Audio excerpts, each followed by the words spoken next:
I am the poor white, fooled and pushed aside. I am the Negro, bearing slavery's scars. I am the red man, driven from the land.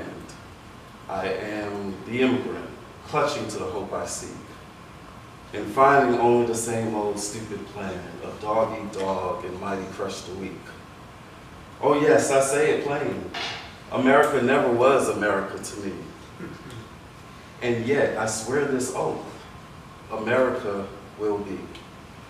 Is anybody familiar with whose words those are? Langston Hughes. That's right. Somebody called him. Langston Hughes. And I start with that for a couple of reasons. One, and if my co-founders in some of these photos, Latasha Brown, if she was here, she generally starts off with the song because we believe that culture is an important part of what we do. It's an important part of how we organize. It's an important part of how we got through, right? And so I'm not going to punish you by singing to you, but I did want to share that poem, right? Because again, that's an aspect of our culture, and I share that poem in particular for a couple of reasons. One, because it's very relevant to the times that we're in right now, right? Even some of the issues, and that's a much longer poem. That was just 2 verses, and it's really an incredible poem when you take a look at it. But it's very relevant to the times that we're in right now. Even from just those 2 verses, he's talking about immigrants and immigration, and look where you are right now, right? And he's talking about what we're going to touch on tonight. He's really talking about some coalition building. Right, and the names of those groups that he mentioned, the poor white who's been fooled and pushed apart, right? Some of us know about some of that going on right now. And talking about the Negro, the black, and the indigenous, right, and the immigrant. And so it's very relevant to today's times. So I am Cliff Albright. I'd love to claim both my masters were from Cornell, but the MBA was actually from Alabama. My wife would get on me if I didn't acknowledge that, because my wife is born and raised in Tuscaloosa, which is how I, a New York boy born and raised in the Bronx, wound up in Alabama. How I wound up in Alabama to begin with, right? And so, Black Voters Matter Fund. So, as Fern mentioned, a lot of people are familiar with us because of the work that we did in Alabama. I'm going to talk a little bit about that work tonight, and in particular, I'm going to talk about like our 5 core beliefs, which really guided that work, and some of the images that you see up here, well, all the images that you see up here are from that work in Alabama. And so I'm going to talk about those 5 core beliefs, and then I'm going to pivot and talk about this issue of coalition building and how do we strengthen those relationships, right?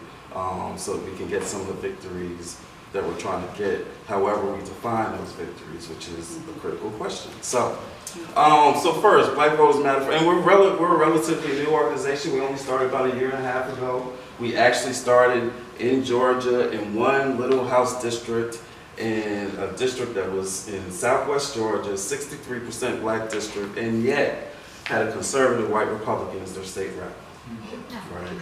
And so with a little bit of investment in that race, we were able to increase turnout, flip that seat, which at the time was absolutely critical because it was one of several seats which led to Georgia's legislature switching from supermajority to basic majority.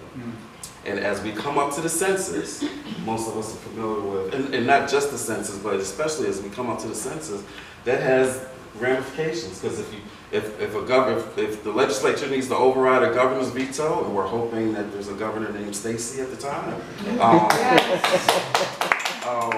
if a legislature tries to override that veto, they need a supermajority, and right now they don't have it, right? And that one seat is a part of why they don't.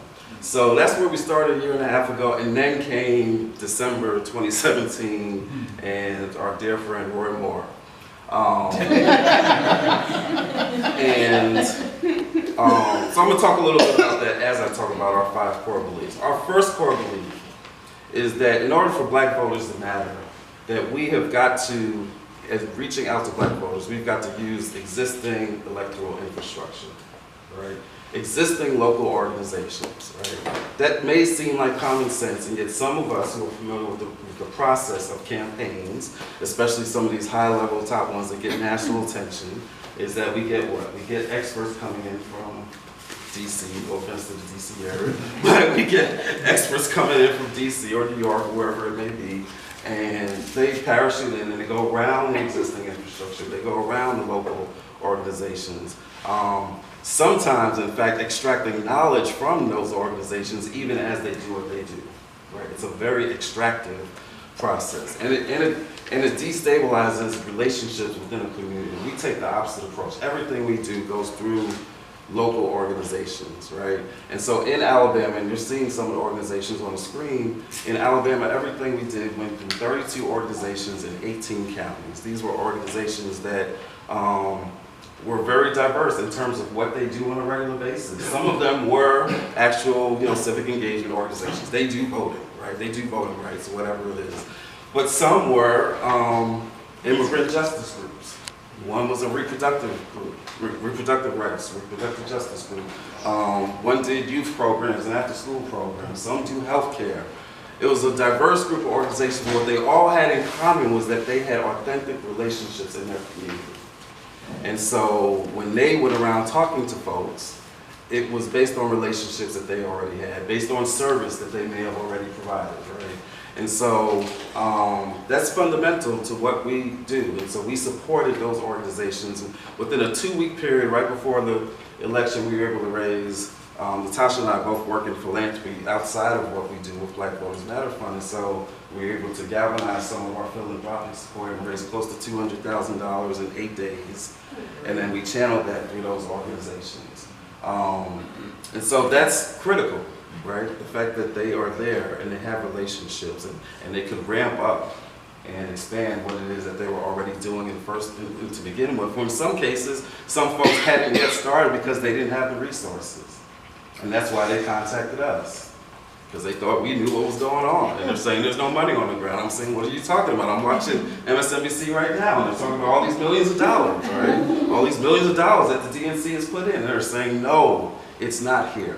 So, so we did what we did, and we helped them to do what they do, and we see what the results were. Secondly, we believe, and this is closely tied to the first, that in order for Black voters to matter, that they've got to matter 365 days out of the year. It's not just about this election cycle, or 2 weeks before election day, or even 2 months before election day. We've got to demonstrate that Black voters matter 365 days out of the year.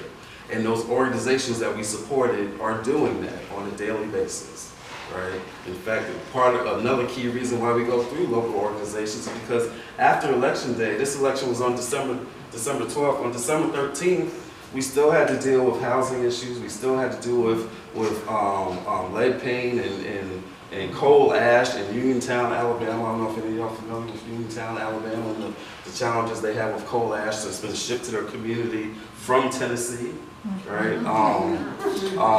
But all those issues are still there after the fact. And so if all we do is come in and put out some money to round up the Negroes, right? There's some money that goes out every election cycle to round up the Negroes. Here, go get us some votes, right? That's why our organization is not called Black Votes Matter, right? It's Black Voters Matter, because you got a lot of folks that care about the votes, but don't care about the voters, right? We care about the voters. Our partners care about the voters, and they care about the voters 365 days out of the year. Number 3, Black voters matter everywhere. Right? And so for us in this election, and in the work that we do outside of this election, because in addition to Alabama, right now we're supporting groups in Georgia, Tennessee, South Carolina, and beginning in 2 weeks, North Florida. And so everywhere we go, we say this, that Black voters matter everywhere, which means in Alabama, yeah, we've got to be in Birmingham, we've got to be in Montgomery, in Tuscaloosa, right, Roll Tide and all that, because those are cities and you got lots of Black folks in those cities, right? But you've got this. You've got the Black Belt. And it's counties that are smaller, but at the end of the day, if you look at Doug Jones' votes that he got on December 12th, if you tally up the votes he got in the Black Belt, it equals to or exceeds the votes that he got in places like Montgomery and Huntsville in Tuscaloosa. And so if you were preparing to run an election in Alabama, you were concerned with getting black votes, you wouldn't think of skipping over Birmingham or Montgomery or Tuscaloosa or any of those places. But people think it's acceptable to skip over that black belt. And when you do that, you are doing the equivalent of ignoring a major city with black folks, right? And we would have conversations with people, and we would be told that. We'd say, look, can we get some funds for the black belt? No, that's not on our list of priorities. Well, if that's not on your list of priorities, what are your priorities? Perhaps your priorities are wrong, right? And so we say black voters matter everywhere. So a lot of times when we say that, we're thinking about this whole urban-rural issue. But it also applies to cities themselves, right? Because we also have this issue in cities. If folks are concerned with black votes and they actually pay attention to black voters in cities, even within cities you have pockets that get ignored, right? You got streets that you won't go on. Or you've got streets that you go on, but because of a walk list, a turf list that we've cut, we literally do this. We come, we knock on this door, hi, blah, blah, blah, have a conversation, or we don't have a conversation because probably the van is wrong, the voter list is wrong. But we have that conversation, we look at our list, you're not on my list, and then we go to this door. He's in his window. He just saw you in your Chris shirt or your Black Voters Matter shirt or whatever shirt. He just saw you literally skip over his house. That's right. So you just reinforced the message that what? You don't matter. Right? And so we believe in data. We believe in, looking at, well, who's high propensity and low propensity? Like, yeah, we get that. We want to be data informed. But we can't be so data driven that we are sending the message to folks that they don't matter. Because we can tell you that some of the folks who organize in Alabama will tell you they would have, just talking to one of our partners the other day, and she said she had a 30-minute conversation with a young man who said he wasn't going to vote. And by the end of the conversation, she had changed his mind, right? But she also had conversations with the same situation where he changed his mind, but it didn't matter because he wasn't registered. So, what does that mean? Does that mean you just wasted 30 minutes? No, because what he then did was he went down the street and he started rounding up people. So even though he couldn't vote and he wouldn't have been on my list as a high propensity voter, he turns out to be my best organizer. Because I made him feel that he matters. So black voters matter everywhere. Fourth, in order for black voters to matter, we've got to communicate in a way that is authentic, right? There's nothing worse than when you take a local organization that's got authentic relationships and you give them an inauthentic message. And so in Alabama, we weren't trying to act like Doug Jones was our savior. He's not, right? Newsflash.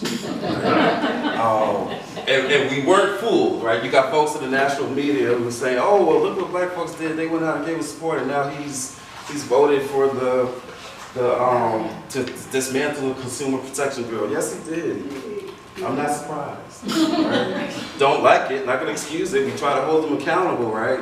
But we weren't bamboozled into thinking that Doug Jones was something that he wasn't. And so we didn't do ads trying to fluff him up like that. In fact, in our radio ad that we did, we actually cracked a joke about him. We said, well, one's an accused child molester and a racist, and the other one, he's no Dr. King. Right? That's what people were saying on the street, in the barbershop, right? He ain't no Dr. So we put in a radio ad. Right? That's authentic. That's true. So, funny story, my wife who's an attorney, the original ad that I wrote out said, one's a racist and a child molester. And she said, whoa, you can't call him that. Legally, you can't call him that. So, we went back and forth. I said, okay, I'll put accused child molester. But I'm going to keep the racist. Because I'm on firm ground on that. If I need to go to court and argue that one out, let's do a deposition and fight that out. I'm cool with that. I think I'm okay on that. So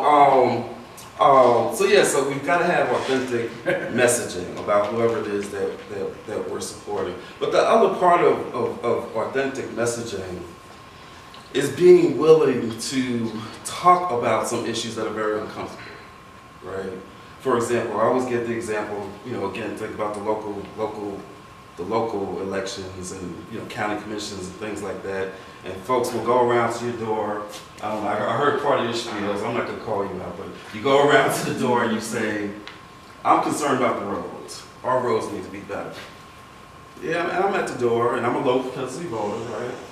And I'm thinking, yeah, you're right, the roads, yeah, right. But I'm also thinking in the back of my mind, the roads aren't bad everywhere. The roads are really only bad on one side of the tracks.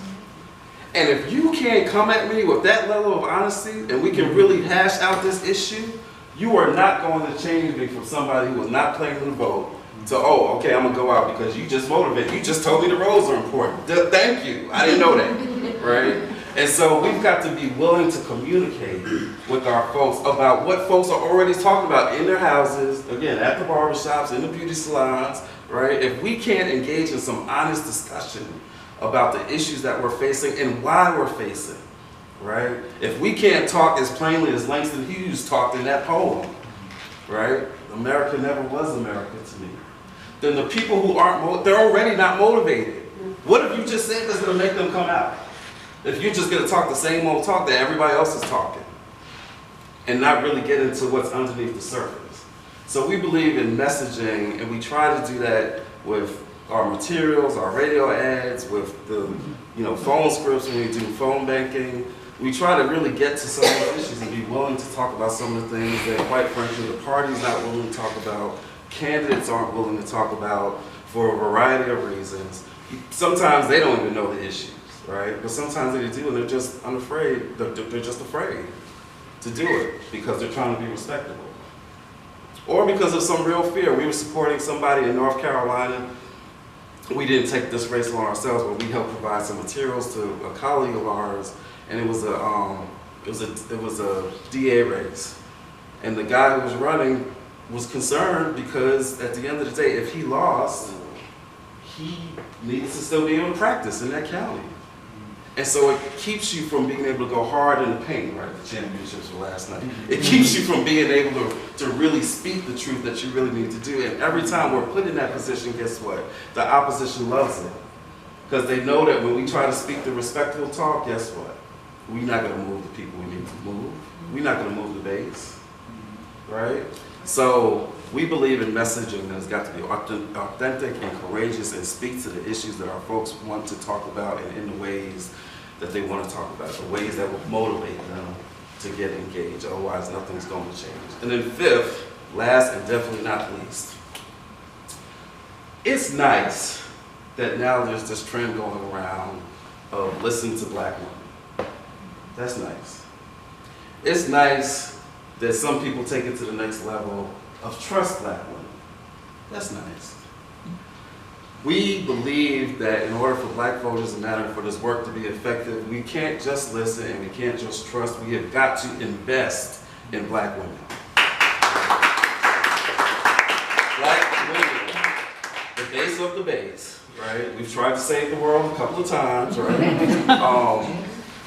And it's not just about the voters. Like, we know the story about the voters. We look at the 98% of black women voted for Doug Jones, and it was 97 or whatever the percent was that voted for Hillary instead of the other guy. We know about the voter stories, but it's not just about the voters, it's about the leadership.